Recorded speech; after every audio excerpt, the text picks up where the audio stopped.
조합제TV 시청자 여러분 안녕하십니까. 8월 12일 밤 9시입니다. 쇼는 거짓말입니다. 거짓입니다. 가공의 세상이죠. 꾸미는 것이죠. 근데 쇼는 언젠가는 끝납니다. 근데 이 쇼를 계속하지 않으면은 신분이 들통나는 사람이 있습니다. 거짓말은 한 번 하면은 다른 거짓말로 앞선 거짓말을 덮어야 들통이 나지 않습니다. 쇼도 계속해야 되고 거짓말도 계속해야 되고 이 사기극도 한 번 하면은 안 됩니다. 한 번 했다가 들통이 나면 그 뒤에 사기를 치지 못하죠. 계속 사기를 계속 쳐야 합니다. 이게 거짓말의 속성입니다. 쇼, 거짓말, 사기. 자, 북한의 완전한 비핵화란 사기극이 지금 제1막이 거의 끝나가고 있습니다. 왜냐하면 들통이 나고 있습니다. 북한이 진정으로 비핵화를 하겠다고 약속했다 하는 이 말은 그동안 지난 3월 초부터 우리 정부 쪽에서 이야기를 해서 트럼프로 하여금 싱가포르에서 김정은을 만나게까지 하는 데는 성공을 했는데 그 뒤부터 점점 본색이 드러나면서 북한은 비핵화를 할 생각이 없다. 오히려 핵 능력을 강화하고 있다. 옛날에 하던 수법을 또 써먹는다. 이렇게 국제사회에서 전문가들 사이에서 이미 이제는 들통이 났습니다. 북한의 완전한 비핵화란 말은 완전한 사기극으로 이제 판명이 나고 있습니다. 그러니까 미국도 인정은 하기 싫지만은 사기극에 농락당했다는 것을 인정하면은 그것으로 정치 생명이 끝나는 거죠. 트럼프는 계속 그래도 뭐 좋은 일이 일어나고 있다 이런 식으로 이야기하지만 밑에 실무자들 폼페오, 볼튼 이런 사람들은 아주 드라이하게 이야기하면서 제재를 계속해야 된다. 제재에 구멍을 내는 나라는 가만두지 않겠다 이렇게 나오고 있습니다. 자, 이제 완전한 비핵화가 사기극 제1막을 내리니까 또 다른 사기극이 필요합니다. 그게 바로 북한이 내세우는 종전선언이죠. 거기에 문재인 정부가 또 들러리를 쓰고 해서 미국을 설득하려고 합니다. 미국을 종전선언 해주자 이런 식으로 설득을 하려고 하니까 이제는 제2막이 올랐습니다. 사기극의 제2막. 비핵화 사기극의 제2막은 종전선언 사기극입니다. 왜 이 종전선언이 사기극이냐 하면은 한반도는 지금 아직도 전쟁 중입니다. 한반도가 전쟁 중이라는 것은 뭘 의미하느냐 하면은 김정은 정권은 대한민국의 주적이라는 사실입니다. 그리고 주적을 돕는 행위는 반역이라는 사실로 또 이게 연결이 되겠죠. 왜 전쟁 중이냐? 첫째, 북한은 핵을 개발하고 있습니다. 미사일을 개발하고 있습니다. 개발만 하는 게 아니라 위협을 하고 있습니다. 남한을 향해서는 쓰겠다는 위협까지 합니다. 이 지구상에서 핵 가진 자가 핵을 갖지 않는 세력을 향해서 핵을 쏘겠다고 공갈을 치는 것은 처음입니다. 이것은 현존하는 위협입니다. 그리고 이 북한의 핵 개발은 국제법 위반입니다. 왜냐? 유엔 안보리가 핵 개발하지 말라고 했습니다. 안 하겠다고 약속까지 했어요. 따라서 전쟁 상태가 계속 중입니다. 전쟁 상태는 또 다른 측면에서 이루어지고 있습니다. 북한의 남한에 대한 도발과 북한 주민에 대한 도발입니다. 북한은 북한 주민들을 6.25 전쟁이 끝난 이후에도 수백만을 죽였습니다. 굶겨 죽이고 가두어 죽이고 탈출하면 총수하가 죽이고 공개 처형해가 죽이고 김정은은 형까지 죽이고 이게 바로 전쟁행위입니다. 이 전쟁은 아주 불공평한 전쟁입니다. 북한 주민은 무장을 하지 않고 있습니다. 무장한 북한 노동당 정권이 무장하지 않는 북한 주민을 상대로 한 전쟁에서 수백만이 죽었어요. 종전선언 할 수 없죠. 종전선언.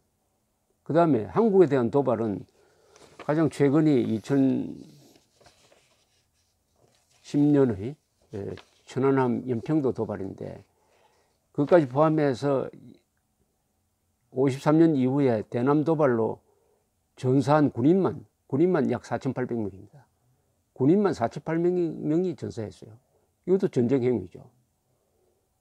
그러니까 전쟁 행위를 세 가지를 지금 동시에 저지르고 있습니다. 대남 도발 전쟁 행위, 북한 주민들에 대한 학살 전쟁 행위, 그리고 핵 개발이라는 전쟁 행위. 여기 하나 더 있습니다. 외국인 납치입니다.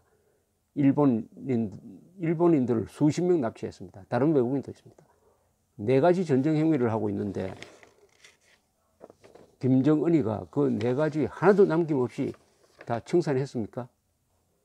계속하고 있잖아요. 그런데 어떻게 전쟁이 끝났다고 선언할 수 있겠습니까? 그 다음에 종전 선언하려면 조건이 있습니다.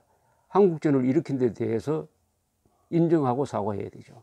그 다음에 불법 억류하고 있는 한국전 국군포로 6만 명 중에서 살아있는 사람 다 돌려보내고 거기에 대한 배상이 따라야 합니다. 이것 없이 전쟁 끝났다고 선언한다는 게 이게 말이 됩니까? 그런데 왜 이렇게 하려고 하느냐? 바로 선전선동에 꼭 필요한 근사한 그림을 만들려는 거죠. 근사한 그림. 트럼프, 김정은, 문재인, 시진핑 이 네 사람이 만나서 판문점에서 전쟁이 끝났다고 선언하는 그 효과를 노리기 위한 거죠. 그렇게 선언한 다음에 어떻게 됩니까? 그 선언한 다음에도 김정은이가 계속 도발을 하면은 미국이 제재 강화하고 그 다음에 군사적 옵션까지 고려할 때 북한은 중국, 한국과 더불어 이렇게 이야기할 겁니다. 아니, 전쟁선언 해놓고 이럴 수 있느냐? 전쟁이 종식되었는데 이럴 수 있느냐? 그러니까 군사적 조치나 대북 압박을 못하도록 만들기 위한 명분으로서 종전선언을 이용하게 될 것입니다. 그 다음에 북한 노리는 바는 종전선언 했으니까 다음에는 평화협정 맺자.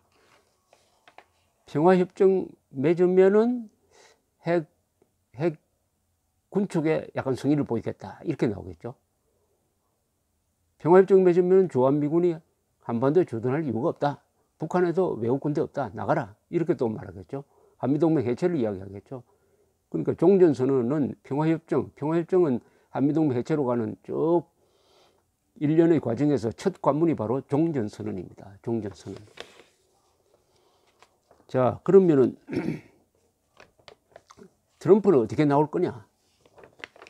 얼마 전에 뉴욕타임스에 데이빗 E. 생어라는 그 전문기자와 윌리엄 J. 브로드라는 아주 이 두 안보관계 전문기자가 쓴 기사 안에 이런 내용이 나옵니다. 미국 관리들은 한국 정부가 김정은의 종전선언 드라이브를 몰래 지원하고 있는데, 그 이유는 북한이 핵 폐기 약속 안 지킬 때 트럼프가 군사적 옵션을 사용하지 못하도록 하기 위한 것이다. 이렇게 이야기를 함으로써 마치 남북한이 종전선언에서 공모를 해가지고 미국을 압박하는 것 같은 그런 내용의 글을 썼습니다. 아마 볼턴이라든지 미국의 전문가들은 그렇게 생각하고 있을 것입니다. 그러나 트럼프는 또 다릅니다. 트럼프는 정치인입니다. 트럼프는 모든 것을 정치적으로 활용하는 사람이에요. 심지어 김정은하고 6월 12일 만나고 와서 완전히 맹탕인 합의문 하나 들고 나와가지고 오늘부로 북한의 핵 위협은 사라졌습니다. 미국 국민 여러분 편안하게 주무세요라고 선전선동에 선먹었던 사람입니다. 오로지 선거에 이기는 그 생각밖에 없습니다. 트럼프는 미국의 국가이익에 대해서도 별 관심이 없다고 봅니다. 오로지 자신의 이익을 가장 앞세우는 사람이에요. 그러니까 한국의 이익은 눈에 들어오지도 않습니다. 자기가 선거에 이기면은 한국이 적화되든 말든 별 관심이 없다고 봅니다, 저는. 그러나 그 밑에 있는 관료, 군, CIA 이런 국가안보기관은 또 생각이 다르죠. 그 사람들이 지금까지 트럼프를 많이 견제를 해왔습니다. 트럼프의 말과는 달리 트럼프가 평화가 왔다, 핵 문제 해결했다는 그 말을 바보로 만드는 정보를 계속 언론기관에 리크시켜가지고 북한이 비핵화 약속 지킬 생각이 없다. 오히려 미사일 더 만들고 핵물질 더 만들고 있다. 이런 보도를 하게 함으로써 트럼프에게 상당한 부담을 지금 만들어가고 있는데, 그러나 트럼프는 우선 11월 이 중간선거에서 이겨야 자신이 탄핵당하는 것을 면할 수 있다는 절박한 심정이 있기 때문에 표가 되는데 도움이 될 것 같으면 또 종전선언은 하려고 할 가능성이 많습니다. 그 그림이 근사하거든요. 일단 모이면은, 일단 종전선언을 위해서 시진핑, 김정은, 문재인 이 네 사람이 판문점에서 만나면 일단 언론의 주목을 받고, 일단 선언을 하면은 일단 새로운 시대가 시작되었다는 식으로 보도가 나가게 마련입니다. 전문가들이 견제가 있지만은 그것은 한참 지났습니다. 일반 대중을 속이는 데는 미국 사람도 마찬가지예요. 그런 종전선언 쇼가 사기극이지만은 트럼프는 알고도 역으로 그것을 이용할 가능성이 있는 겁니다. 이게 한국인에게는 정말 재앙입니다. 이렇게 되면 트럼프에게 한국인이 두 번 당하는 거죠. 6.12 싱가포르 회담 때문에 한국에서 이 자유한국당이 참패하는 원인이 되었습니다. 이번에 또 종전선언 쇼에 트럼프가 속아 넘어간다면 그 뒤에 일어날 사태는 한국인에게 매우 불리한, 한국인의 안전에 매우 불리한 상황이 벌어질 것입니다. 즉 종전선언 한 다음에는 이제는 문재인 정권과 김정은 정권이 합세해가지고 대한민국의 자유민주주의, 반공자유민주주의 체제를 해체하는 쪽으로 나아가면서 바로 낮은 단계 연방제로 나아가는 그런 전략을 쓸 가능성이 매우 높습니다. 그러면 이 5천만 국민들의 생명, 재산, 자유가 위험해지죠. 문재인 정권은 지금 경제 실정으로 해서 지지율이 계속 떨어지니까 트럼프처럼 지지율을 올려야 될 이유가 있습니다. 그러니까 또 김정은을 또 한 번 더 만나고 이것을 종전선언과 연결시키려 할 것입니다. 그렇게 되면 언론이 또 장난을 칠 여지가 생기니까 일시적으로 지지율이 또 오를 가능성도 있습니다.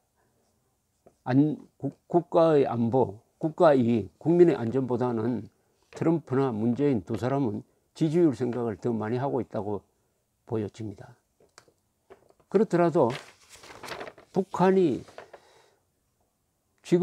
북한은 지금 우리가 이렇게 했으니까 종전선언을 하자고 합니다. 우리가 이렇게 했다는 것은 핵 미사일 실험 안 한다, 그 다음에 풍계리 실험장 폐쇄했다, 뭐 미사일 엔진 시험장 폐쇄했다, 유해 돌려주었다, 뭐 요 정도입니다.